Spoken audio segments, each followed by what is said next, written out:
To get a job, start by looking for opportunities on company websites or job sites and searching for positions that match your skill set and experience. You might have to apply to several jobs and go to a number of interviews before you find the right one. Be patient and you'll eventually find the job for you. Before you send out an application, tailor your resume to the job description so you're highlighting the skills you have that the employer is looking for. Best resumes include education, relevant skills, and relevant work experience sections presented in a format which is easy for prospective employers to skim.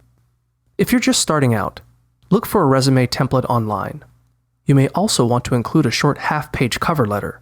Best cover letters are personal, direct, and concise, and explain why you are uniquely qualified for the particular position you are applying to.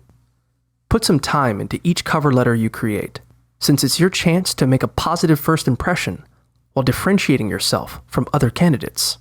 If you are having trouble finding positions that resonate with you online, consider directly reaching out to recruiters via email or LinkedIn. You can also attend job fairs to learn about companies that are hiring.